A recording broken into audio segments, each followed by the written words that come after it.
નમસ્કાર બાળકો. સેઠ જે સોનાવાલા હાઈસ્કૂલ પ્રાથમિક વિભાગ મેમદાવાદ. હું મનીષા દલવાડી, ધોરણ 7, विषय हिंदी. इकाई कुत्ते की वफादारी से जुड़ी हुई एक और कहानी आज आपको मैं सुनाती हूँ. चलो बच्चों, ध्यान से सुनिए. वफादार नेवला. एक गांव में रामदास नाम का एक दयालु किसान रहता था। रामदास को जीवों से बहुत प्यार था। एक दिन रामदास अपने खेत से वापस आ रहा था। रास्ते में घायल पड़ा नेवला दिखाई दिया। नेवले के शरीर से खून निकल रहा था। घायल नेवले को देखकर रामदास का हृदय करुणा से भर आया। ओहो, छोटा सा जीव न जाने कैसे घायल हो गया। बहुत खून बह गया है। अगर इसका इलाज समय से नहीं किया गया तो वो मर जाएगा। वो उसे उठाकर अपने घर ले आया। नेवले को देखकर उसकी पत्नी सावित्री बोली, ये क्या उठा लाए? ये नेवले का बच्चा है। बेचारा रास्ते में घायल पड़ा था तो उसे वहीं जंगल में छोड़ देते। रामदास बोला, जंगल में जीव जंतु उसे खा लेते तो। अभी सावित्री का ध्यान अपने छोटे से बच्चे महेश की तरफ गया और अपने पति से बोली, देखो जी, आप उसे ले तो आए हो, मुझे कोई ऐतराज नहीं है। अगर उसने मेरे बेटे को काट लिया तो? नहीं नहीं, आप इसे वापस छोड़ आए। तभी रामदास अपनी पत्नी को समझाते हुए बोला, सावित्री, जानवर बड़े वफादार होते हैं। ये कभी अपने मालिक के साथ विश्वासघात नहीं करते। रामदास ने नेवले के खून को साफ किया, घाव लगे स्थान पर दवा लगाई। कुछ दिन में वो नेवला ठीक हो गया और सबसे घुल मिल गया। नेवला और रामदास का बेटा महेश पक्के दोस्त बन गए। दोनों एक साथ खेलते थे। एक दिन इसी तरह दोनों खेल रहे थे। अचानक नेवले के पंजे से महेश को खरोंच लग गई। महेश रोने लगा। बच्चे का रोना सुनकर सावित्री भागकर आई और महेश के हाथ से खून बहता देखकर अपने पति से बोली, देखो, नेवले ने मेरे बेटे को काट लिया। मैं उसी दिन कह रही थी, ये जानवर है, उसका कोई भरोसा नहीं।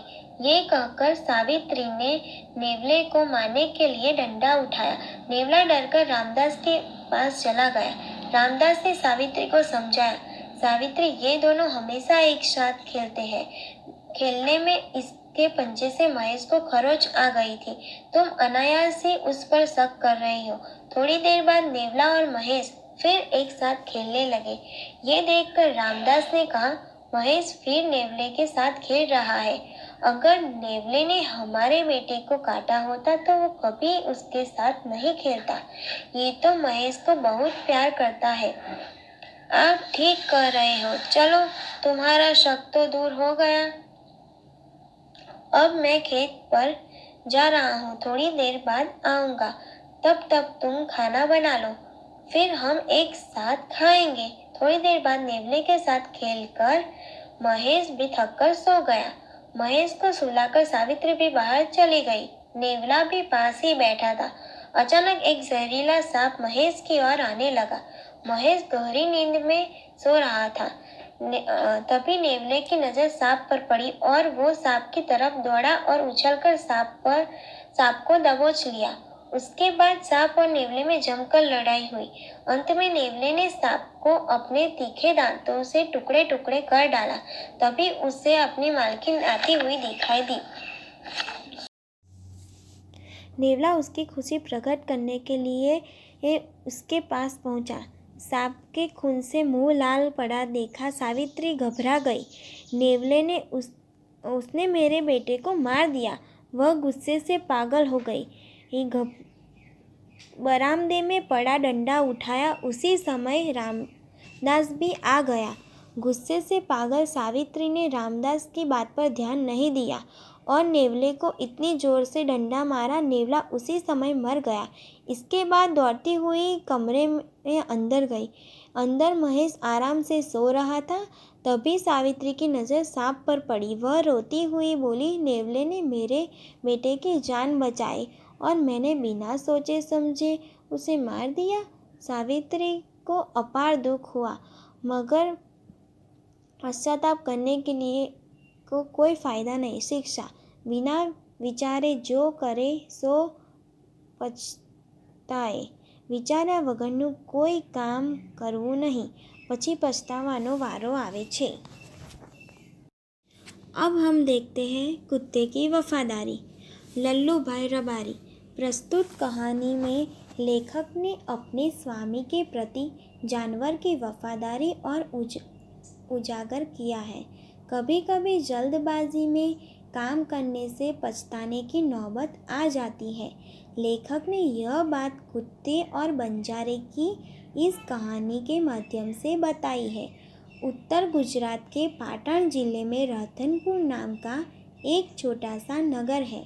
वहाँ एक तालाब है जिसके तट पर एक कुत्ते की समाधि है।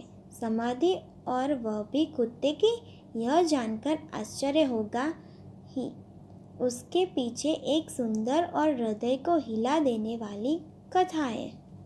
चलो हम यह कहानी देखते हैं।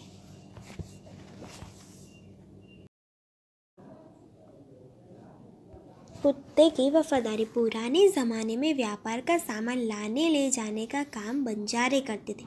एक बंजारा था, वह अपने ऊँटों पर गांवों का माल सामान लादकर शहरों में ले जाता था और वहां से मिश्री, गुड़, मसाले आदि भरकर गांव तक ले आता था। लाखों का व्यापार था उसका, इसीलिए लोग उसे लाखा बंजारा कहते थे। लाखा के पास एक सुंदर कुत्ता था। कुत्ता बड़ा वफादार था। रात को वह बंजारे के पड़ाव की रखवाली करता था।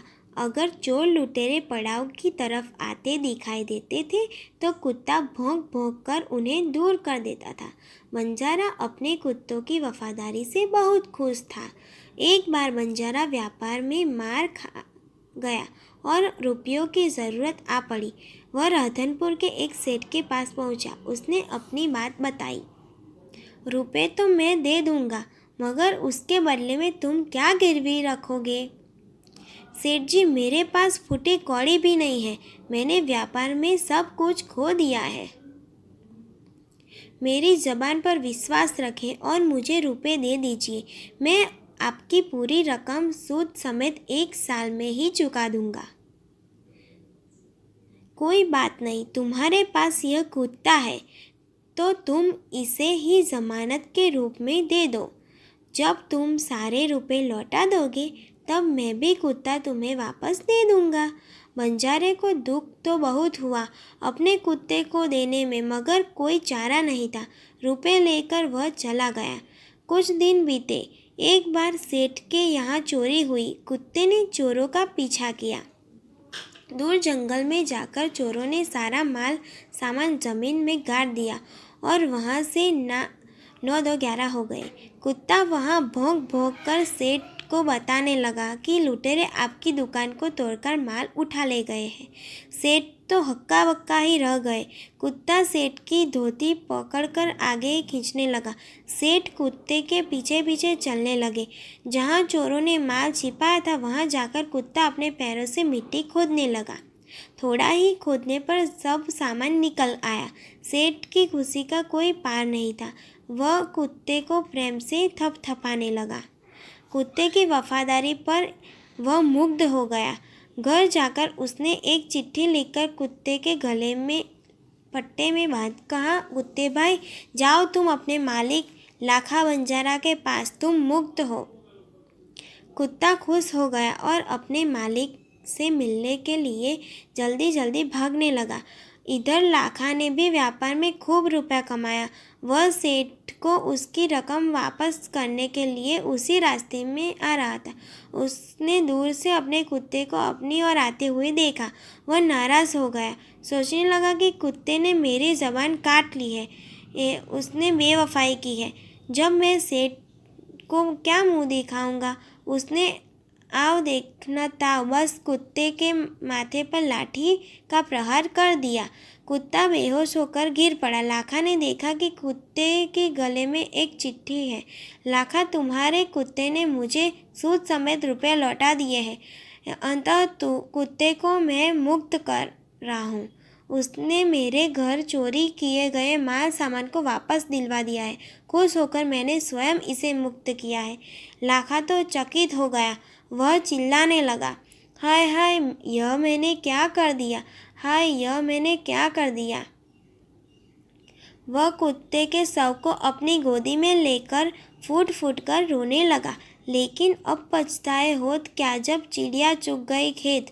उसने उस वफादार कुत्ते की समाधि बनवाई, जो आज भी पाटन जिले के राधनपुर के तालाब के किनारे है और उस कुत्ते की वफादारी की कथा संसार को सुना रही है।